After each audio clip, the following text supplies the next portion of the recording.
स्वतंत्र भारत में बाबा साहब डॉक्टर भीमराव अंबेडकर का एक बड़ा योगदान था। अत्यंत महत्वपूर्ण उनकी भूमिका समय समय पर रही।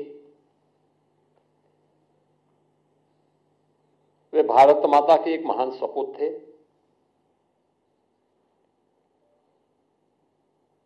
उन्होंने विपरीत परिस्थितियों में तमाम प्रकार के सामाजिक बंधनों का सामना करते हुए उच्च शिक्षा अर्जित की, वित्त और अर्थव्यवस्था के क्षेत्र में, कानून के क्षेत्र में दुनिया की सर्वश्रेष्ठ डिग्री अर्जित की और फिर उसके माध्यम से उन्होंने भारत को अपने उस ज्ञान से आलोकित करने में अपनी पूरी ताकत लगाई। भारत के संविधान के शिल्पी के रूप में हर भारतवासी बाबा साहब डॉक्टर भीमराव अंबेडकर के प्रति श्रद्धा और सम्मान का भाव रखता है। एक और भारतवासी के मन में बाबा साहब भीमराव अंबेडकर के प्रति श्रद्धा और सम्मान का भाव, बाबा साहब भीमराव अंबेडकर के सपने का भारत बनाने के लिए भारतीय जनता पार्टी सदैव पूरी ईमानदारी और प्रतिबद्धता के साथ कार्य की है।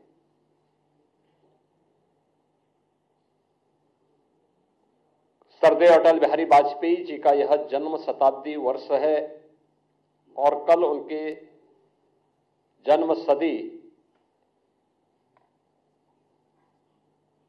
का एक आयोजन भी पूरे देश के अंदर होने जा रहा है। अटल जी की सरकार रही हो या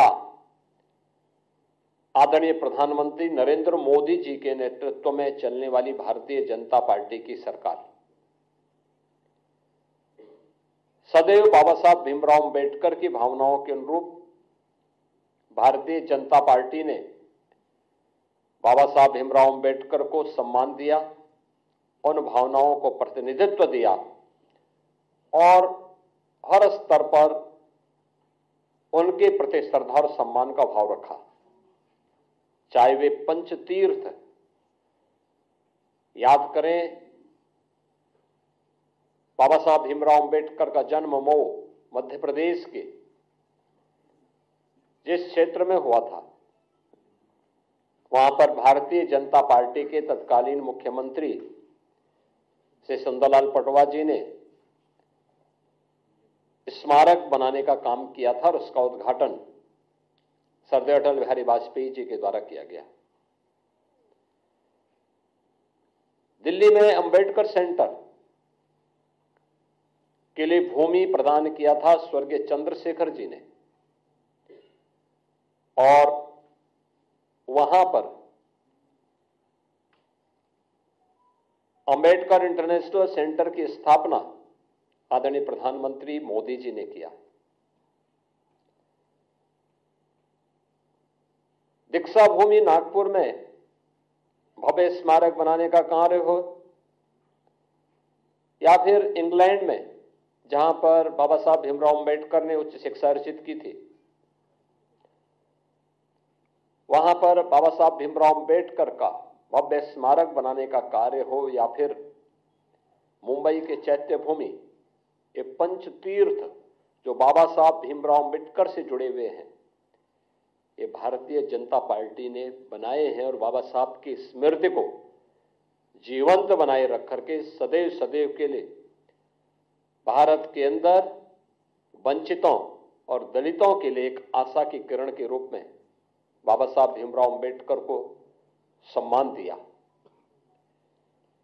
आज जो कुछ भी कार्य मोदी जी के नेतृत्व में चलने वाली एनडीए की सरकार के द्वारा किए जा रहे हैं, जिनमें पहली बार दलित और वंचित शासन की योजना का हिस्सा ईमानदारी के साथ बन रहा है।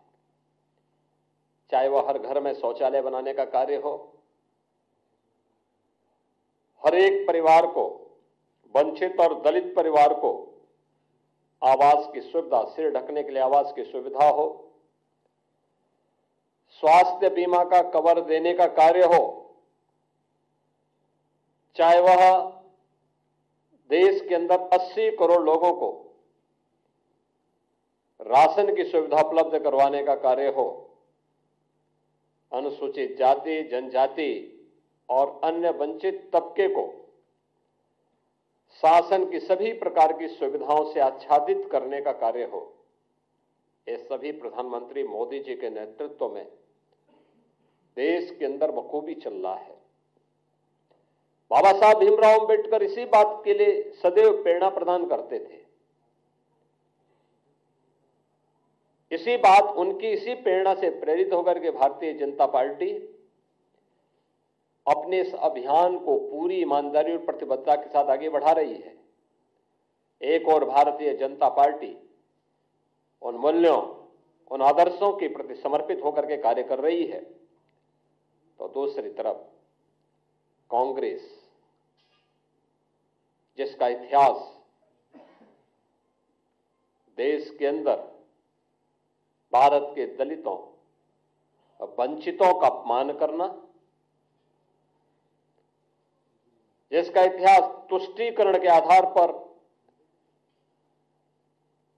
दलितों और वंचितों को उनके अधिकारों से पूरी तरह रोकने की एक कुत्सित चेष्टा का हिस्सा रहा है, और दूसरी तरफ तुष्टीकरण के आधार पर देश को विभाजन के कगार तक पहुंचाने का कार्य भी कांग्रेस ने किया। कौन नहीं जानता है कि पंडित नेहरू नहीं चाहते थे कि बाबा साहब भीमराव अंबेडकर संविधान सभा का हिस्सा बने। कांग्रेस नहीं चाहती थी कि बाबा साहब भीमराव अंबेडकर को संविधान सभा के ड्राफ्टिंग कमेटी का अध्यक्ष बनाया जाए, और राष्ट्रपिता महात्मा गांधी के हस्तक्षेप के बाद यह संभव हो पाया। और कांग्रेस ने अपनी कुत्सित मंशा का परिचय बाबा साहब भीमराव अंबेडकर के प्रति अपने विद्वेष भावना को तब परिचय दिया जब यूपीए की सरकार थी, और उस समय उन्होंने पाठ्य पुस्तकों के उस कार्टून को, जिसमें बाबा साहब भीमराव अंबेडकर के चित्र को पंडित नेहरू के द्वारा कोड़े मारने के एक कार्टून के माध्यम से दिखाया था, एक कांग्रेस की कुत्सित मानसिकता को दिखाता है। बाद में जब विरोध हुआ तो तत्कालीन मानव संसाधन विकास मंत्री कपिल सिब्बल को माफी मांगनी पड़ी थी, और ये पुस्तकों को वापस करना पड़ा था। कौन नहीं जानता है कि बाबा साहब भीमराव अंबेडकर को पहला आम चुनाव 1952 में मुंबई नॉर्थ से, फिर 1954 में उपचुनाव हराने का कार्य भी तो कांग्रेस ने ही किया था। यहां तक कि पंडित नेहरू बाबा साहब भीमराव अंबेडकर के विरोध में प्रचार करने के लिए गए। जब वे बाबा साहब भीमराव अंबेडकर भंडारा से चुनाव लड़ने के लिए गए महाराष्ट्र में, वहां पर भी उन्हें पराजित करवाया कांग्रेस ने। कांग्रेस कभी नहीं चाहती थी कि बाबा साहब भीमराव अंबेडकर संसद में जाएं, दलितों की आवाज बने, वंचितों की आवाज बने, और सदैव उन्हें अपमानित करने का काम करती थी। कांग्रेस लगातार, कांग्रेस की मंशा हमेशा ये रही, और कांग्रेस ने न केवल उन्हें हराया बल्कि उन्हें हराने के लिए बाबा साहब भीमराव अंबेडकर के जो अनन्य सहयोगी थे नारायण काजोलकर, उन्हें तोड़ करके उन्हें ही बाबा साहब भीमराव अम्बेडकर के खिलाफ चुनाव लड़वा दिया था। और हम सब जानते हैं कि उन्हें चुनाव लड़ाने के परिणति क्या थी, बाबा साहब चुनाव हारे। और उन्हीं काजोलकर को कांग्रेस ने 1977 में पद्म पुरस्कार से भी सम्मानित किया। कांग्रेस ने बाबा साहब भीमराव अम्बेडकर की महापरिनिर्वाण के बाद कहीं भी उनकी स्मारक नहीं बनने दिया। जो भारतीय जनता पार्टी ने स्वर्गीय अटल बिहारी वाजपेयी जी के समय और आज आदरणीय प्रधानमंत्री नरेंद्र मोदी जी के समय जो पंचतीर्थ बने हैं, ये भारतीय जनता पार्टी ने बनाए हैं, कांग्रेस ने नहीं। कांग्रेस ने कभी नहीं बनने दिया। बाबा साहब भीमराव अम्बेडकर को कभी पद्म पुरस्कार तक नहीं लेने दिया। भारत रत्न भी बाबा साहब भीमराव अम्बेडकर को तब मिला जिस सरकार में भारतीय जनता पार्टी सपोर्ट कर रही थी। कांग्रेस का इतिहास इसी से आप समझ सकते हैं। जो बाबा साहब भीमराव अम्बेडकर ने अपने इस्तीफे के दौर के बाद कही थी, जब उन्हें अपने पद को छोड़ने के लिए मजबूर होना पड़ा था, तो उन्होंने उस समय नेहरू सरकार पर आरोप लगाए थे। और ये परंपरा है कि कोई मंत्री अपने पद से इस्तीफा सदन के रहते हुए दे रहा है तो उसे सदन में बोलने का अवसर दिया जाता है। बाबा साहब भीमराव अम्बेडकर को नहीं बोलने दिया सदन में, अपमान यहां पे भी किया गया। उनके इस्तीफे को उजागर नहीं होने दिया गया। अपने इस्तीफे में बाबा साहब अम्बेडकर इस बात को कहते हैं कि कांग्रेस को वंचितों और दलितों की चिंता नहीं है, पंडित नेहरू को दलितों और वंचितों की चिंता नहीं है, इन्हें मुसलमानों की चिंता है। ये वंचितों और दलितों से ज्यादा महत्व उन्हें देते हैं और मैं वंचित और दलितों की आवाज बनना चाहता हूं। मैंने वित्त और अर्थशास्त्र विषय से उच्च डिग्री हासिल की है, मुझे किसी संसदीय समिति में तक नहीं रखा गया है। ये पीड़ा उनकी थी जो वंचितों और दलितों के लिए जिस आंदोलन को उन्होंने आगे बढ़ाया था, देश के अंदर जिस सामाजिक समता के निर्माण के लिए उन्होंने अपना पूरा जीवन होम किया था, उन्हें उससे वंचित करने का काम भी कांग्रेस किस रूप में कर रही थी। ये बाबा साहब अम्बेडकर की पीड़ा उनके इस्तीफे के माध्यम से देखने को मिलती है। और याद करिए, जब कांग्रेस नेतृत्व की ही सरकार केंद्र में थी, तब उस समय कांग्रेस यूपीए सरकार के प्रधानमंत्री भी इस बात को कहते हैं कि देश के संसाधनों पर पहला अधिकार मुसलमानों का है, या वंचितों और दलितों का नहीं है। यानी देश को कैसे लोग आपसी बंटवारे का कार्य कर रहे हैं, ये किसी से छुपा हुआ नहीं है। और जो बाबा साहब भीमराव अम्बेडकर देश के दलितों और वंचितों को अपमान करने का जो एक काला अध्याय कांग्रेस का रहा है, कमोवेश वही परिपाटी समाजवादी पार्टी ने भी अपनाई है। याद करिए, समाजवादी पार्टी की सरकार के समय 2012 में जब सरकार बनी थी, तब तत्कालीन मुख्यमंत्री ने कहा था कि सामाजिक न्याय से जुड़े हुए जो स्मारक हैं लखनऊ में बने हुए, सबको तोड़वा देंगे।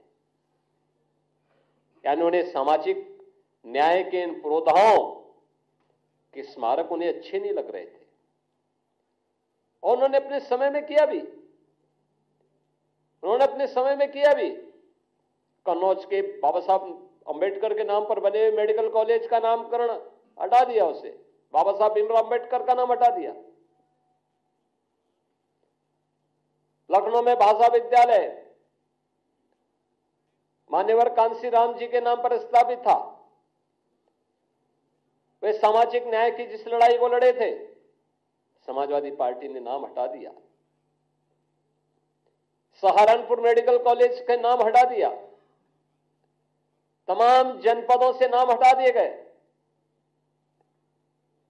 ये चीजें दिखाती हैं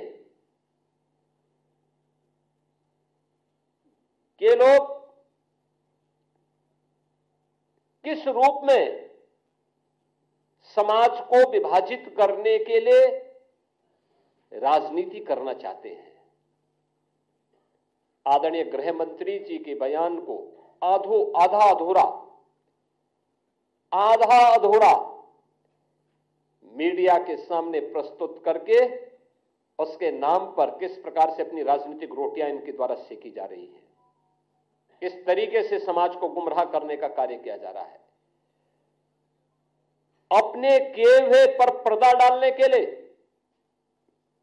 इनके द्वारा लगातार इस शरारत की जा रही है। इन लोगों ने अपने कालखंड के दौरान, अपने कार्यकाल के दौरान बाबा साहब भीमराव अंबेडकर, सामाजिक न्याय के पुरोधाओं और महापुरुषों, दलितों और वंचितों के प्रति जो विद्वेष की भावना इन लोगों के मन में थी,